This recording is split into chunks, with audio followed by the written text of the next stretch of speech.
Et bonjour la France. Alors, on me pose une question, on me demande comment je peux faire pour développer la force dans les poings.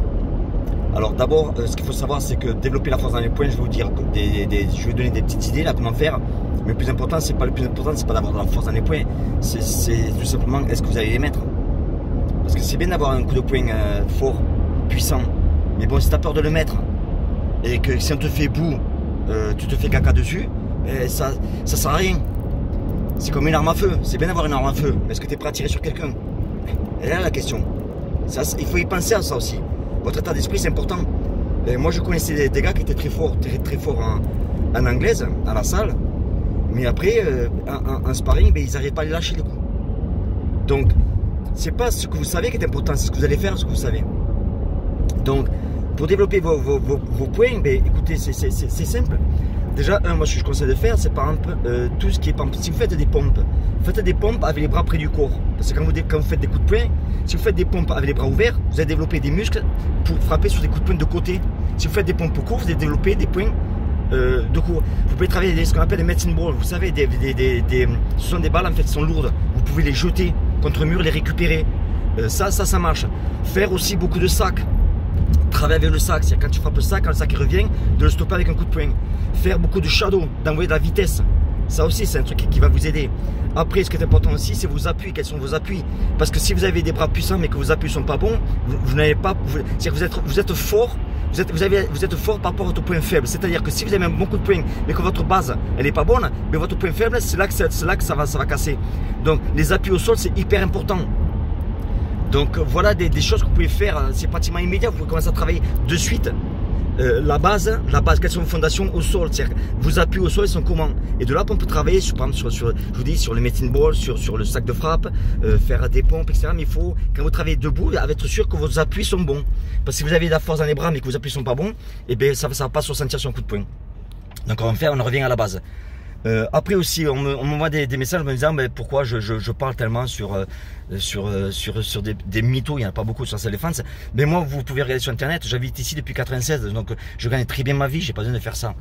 Mais on m'envoie régulièrement des vidéos, puis moi je me suis dit, bon, il faut arrêter, ça me casse un peu les couilles, quand même, qu'on montre à des gens des techniques qui sont suicidaires, qui ne marchent pas, qui sont belles en salle, qui sont belles en démonstration, mais après dans la rue, elles ne marchent pas, quoi. Donc ce que j'essaie de faire tout simplement avec cette chaîne YouTube, c'est pour un petit clin d'œil à Papacito quand même, parce qu'il m'a mentionné dans les vidéos, et puis bon, c'est quand même un mec avec qui je partage énormément de valeurs.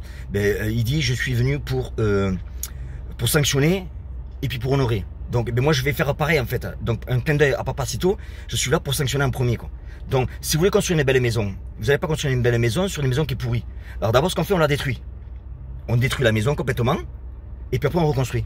Donc là, je fais un travail de destruction. C'est simple, c'est pas compliqué. Putain, merde. Donc, je fais un travail de destruction. Et puis après, je vais reconstruire.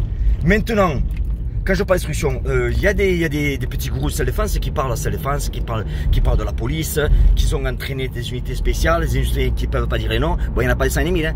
À part le RAID, le GIGN, le GSPR, etc. Il n'y a pas des 100 et des 1000. Hein. Bon, mais ils sont quand même secrètes. Bon.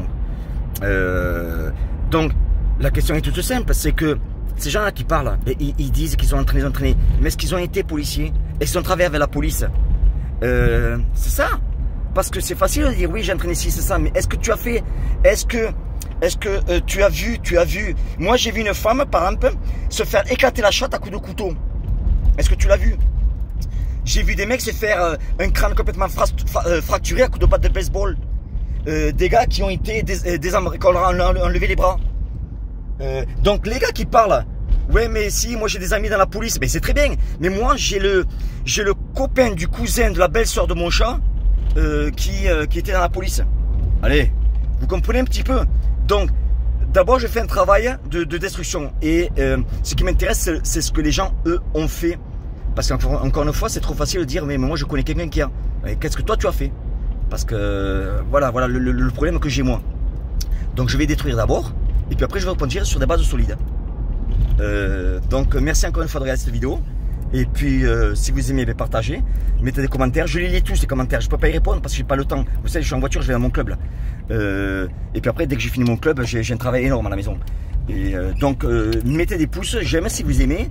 Et partagez cette vidéo. Si mon langage ne vous plaît pas, eh bien écoutez, c'est le langage de la rue. Hein. Le gars qui t'agresse dans la rue, il va pas t'agresser en étant poli et gentil. J'ai écouté une vidéo tout à l'heure, ça me fait plaisir en roulant de Papacito, il dit un truc qui est puissant. Il dit que jusqu'à la preuve du contraire, il n'y a pas d'application qui va t'aider à te défendre si on te viole. Parce qu'on est tous dans le numérique, là. Tout le monde est dans le numérique. Je l'utilise YouTube. Mais par contre, quand vous apprenez sur Internet, etc., ben c'est très bien, hein, mais il n'y a pas d'application qui va vous aider à vous défendre dans la rue. Voilà. Donc moi je suis venu ici, encore une fois, pour sanctionner, pour détruire tous ces petits gourous là. Parce qu'il n'y en a pas beaucoup, je dis encore une fois, qui se foutent de la gueule du monde et qui proposent des solutions qui ne marchent pas dans la rue, parce qu'elles ne marchent pas dans la rue. Point à la ligne. Il faut arrêter de se foutre de la gueule du monde. Voilà. Je vous embrasse. Ciao.